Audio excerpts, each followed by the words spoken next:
O Balanço Geral segue com a série de entrevistas com candidatos à prefeitura da cidade de São Gonçalo do Amarante, na Grande Fortaleza.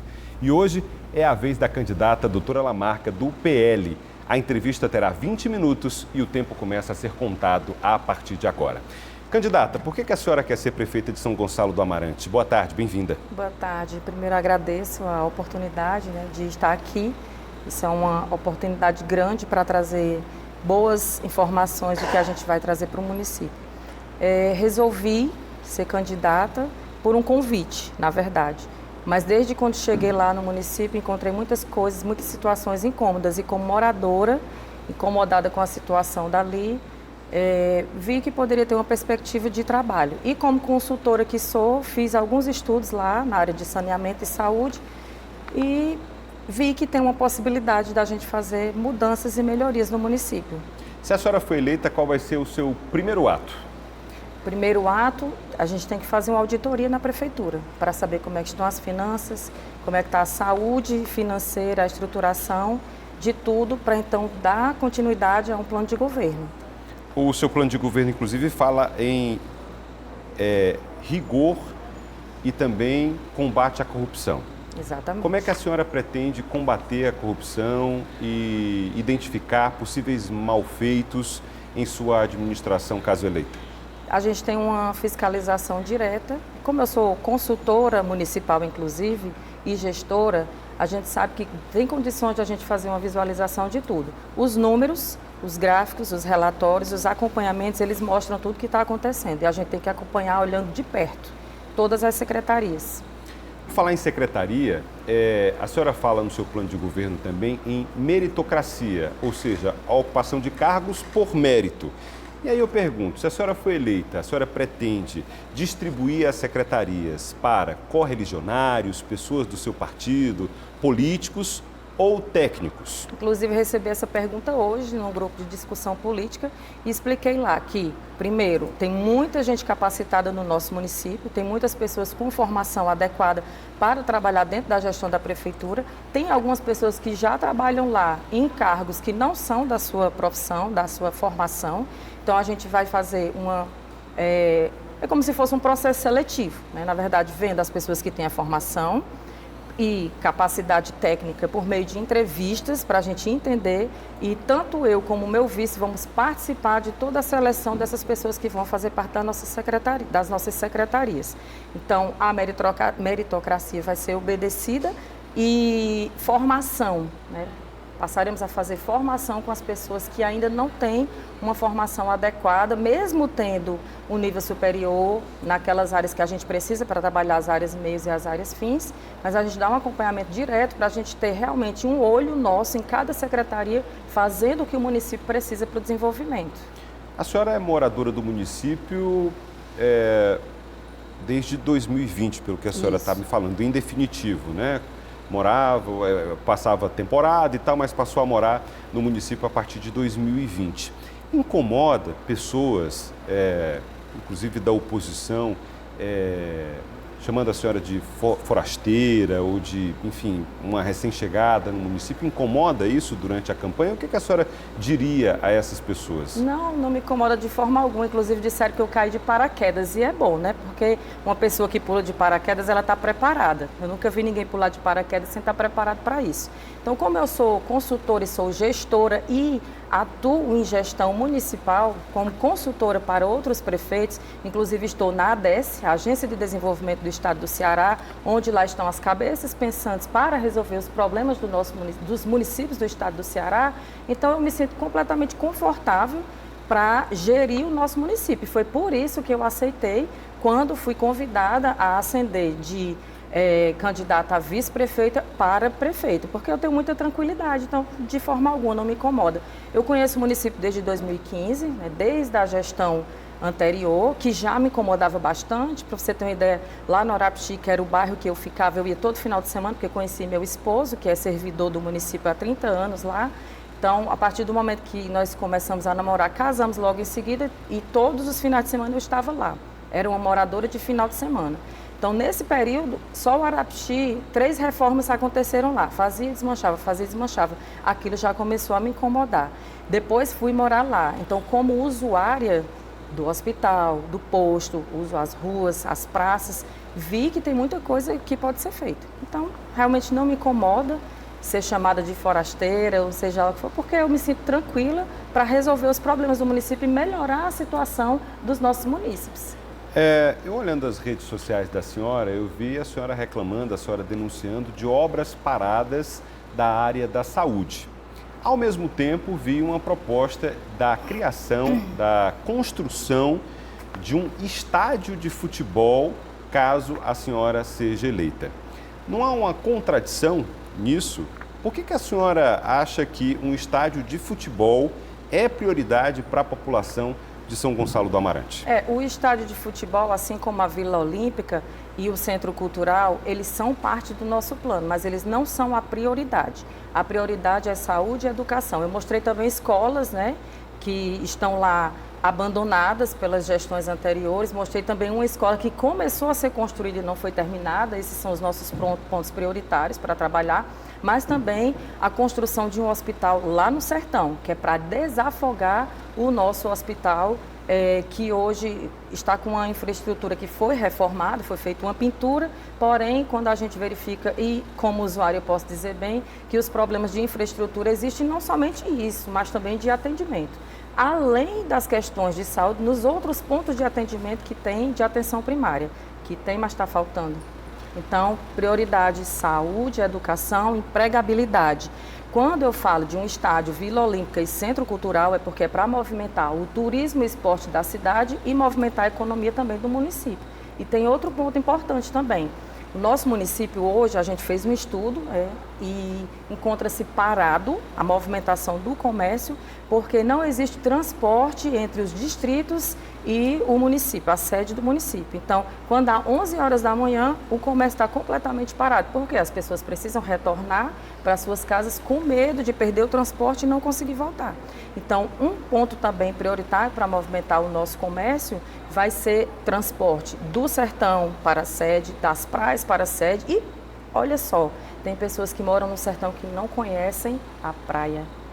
Então, é uma coisa assim de se questionar, como que dentro de um município que é litorâneo, eu tenho pessoas que moram no sertão e não conhecem a Praia do Pecém, não conhecem a Colônia, não conhecem a Taíba. Então, a gente vai movimentar e também dar uma oportunidade para que as pessoas consigam conhecer o seu município, vivenciar as coisas boas e também o Jardim Botânico. Nós temos um Jardim Botânico que foi modernizado, inclusive tem estruturas para receber crianças com necessidades especiais e não é utilizado.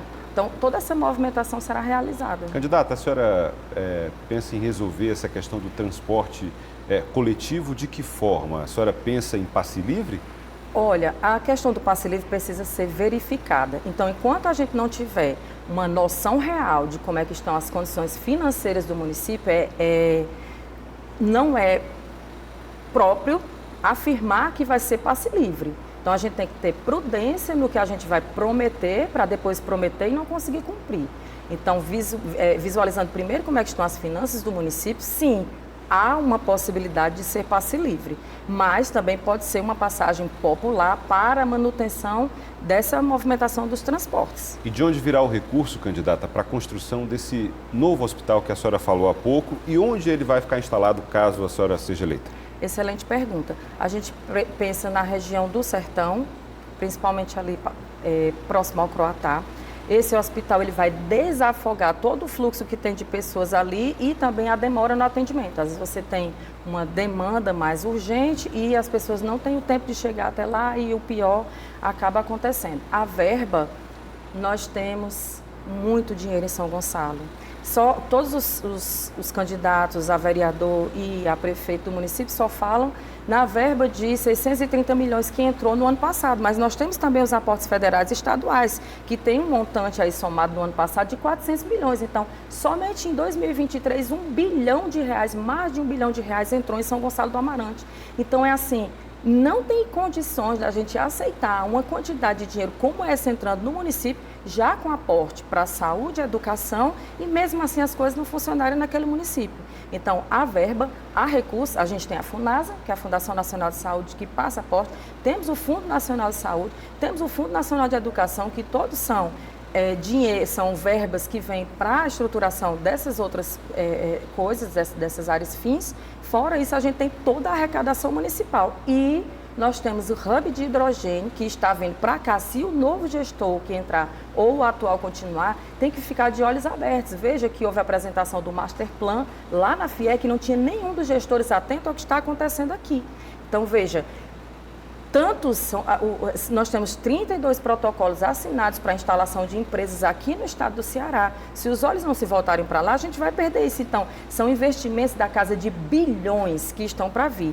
E outra coisa importante, o nosso plano diretor, que eu trabalho com elaboração e correção de atualização de plano diretor, o nosso plano diretor está completamente desatualizado. Mesmo a nova proposta que foi feita não está estruturada para uma entrada de 32 indústrias de médio e alto porte para o município, porque com isso vem demanda de saúde, vem demanda de moradia, vem demanda de educação e o município está completamente desestruturado para receber tudo isso. Aproveitando, candidata, como a senhora pretende qualificar a população de São Gonçalo para que ela esteja preparada caso essas indústrias cheguem à cidade, cheguem ao município? Pergunta excelente. A gente hoje tem demanda, como eu estou na FIEC junto com os empresários, a gente vê o tempo todo dizendo que não tem pessoas capacitadas para isso. Então, existe a necessidade de intensificar a capacitação, fazendo o fomento tanto dentro do município, como parcerias com outras instituições, como o Senai, o Senac e algumas universidades que também dão capacitação técnica. E esse acompanhamento ele precisa ser feito de perto, em contato com a indústria. Então, precisa-se saber qual é a demanda da indústria para que essa pessoa seja capacitada para a vaga correta, porque hoje tem pessoas sendo capacitadas, indústria precisando de vagas e pessoas desempregadas, porque não há essa comunicação entre a indústria e quem realmente está precisando ali do seu emprego para melhorar a sua vida, para ter a sua renda. Candidata, o seu plano de governo fala também em rigor no combate à criminalidade. Aí eu pergunto, de que forma a senhora pretende fazer isso, já que, em tese, a segurança pública é uma atribuição do governo do Estado? Na verdade, é uma atribuição que precisa ser dividida, né? Isso não pode ficar só para o governo do Estado. O gestor municipal ele não pode se eximir dessa responsabilidade. Então, são várias ações que precisam ser realizadas. Dentro da segurança pública, nós temos a nossa guarda municipal, que inclusive o número hoje de guardas está cada vez mais diminuindo por licenças, por afastamento, período de aposentadoria por tempo de serviço e por idade. Então, precisa ser feito um novo concurso, uma formação, né, para esses guardas municipais. Ligação entre as forças de polícia para ter atividades conjuntas ali no combate ao crime e também vídeo monitoramento, interligação entre os dados estaduais e municipais sobre os delitos que acontecem.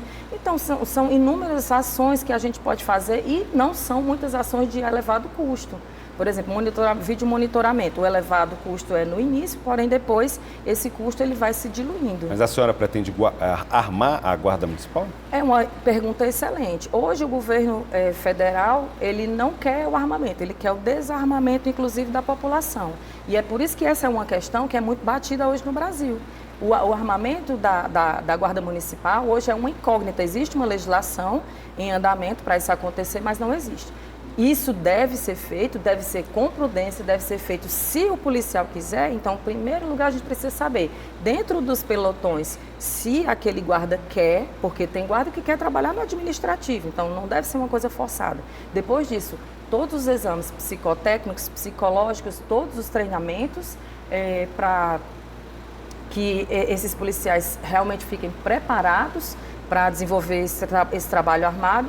E isso feito conjunto com polícias que já têm esse treinamento e podem dar essa capacitação para os nossos agentes municipais. Caso eleita, como é que a senhora pretende negociar com a Câmara de Vereadores se a maioria for de oposição à senhora? Olha, essa negociação é uma coisa que eu tenho pensado, né? Preciso apelar pela prudência e ética deles para o bem-estar dos nossos munícipes.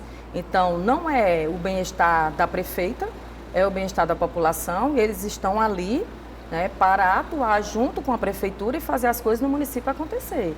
Então, vou apelar para o bom senso deles, mostrando que os projetos são bons e que a participação deles é essencial para a melhoria do nosso município. A senhora cederia cargos em troca de apoio? Olha, se for uma pessoa técnica que quer entrar, não é uma questão de ceder, é uma questão de merecer. Então, dar um cargo em troca, essas trocas, elas não fazem parte da nossa gestão. Vamos falar de política, né? A senhora é do partido do ex-presidente Bolsonaro, que na última eleição, a gente fazendo um recorte só do município de São Gonçalo do Amarante, teve metade dos votos do presidente eleito, que foi o presidente Lula. O que é que a senhora tem feito nessa campanha para conquistar a maioria do eleitorado e principalmente aquele eleitor que não votou no Bolsonaro e tem uma certa resistência ao ex-presidente? A nossa campanha ela é tímida. O nosso partido, apesar de ser um partido que tem uma verba maior do que os demais partidos, a divisão ela foi feita de uma forma que não beneficiou todos os prefeitos do estado, então nós não tivemos verba. Nossa campanha ela foi basicamente celular e internet, mas da forma que nós conseguimos, nós entramos na internet, fizemos a nossa campanha e o nosso ponto principal é mostrar que nós podemos fazer melhor, que nós podemos fazer diferente. Mas realmente ainda há uma resistência, a ideologia política, ela pesa muito mais na falácia e não nas ações, porque quando a gente chega, apresenta o nosso plano de governo, explica o que é que a gente está querendo fazer, explica como a gente vai trabalhar, diz, vou votar. Você não tem noção, de 10 pessoas, quando a gente está na rua conversando, 8 dizem, eu não ia votar nem A nem B, agora eu tenho a senhora para votar. Então as pessoas elas estão saturadas do que já passou e estão saturadas do que está lá. As pessoas querem mudança e isso é muito bom de ver, porque a gente está trazendo um renovo para São Gonçalo, uma oportunidade de mudança, renovação, de crescimento para a nossa população que está cansada de tudo que acontece lá em São Gonçalo. Eu fiz essa pergunta para um outro candidato de direita que esteve aqui na nossa conversa, na nossa entrevista. Há pessoas de direita que dizem o seguinte, elas são assim, digamos, contra a programas de transferência de renda, como o Bolsa Família, porque falam assim, não é para se dar o peixe, é para se ensinar a pescar.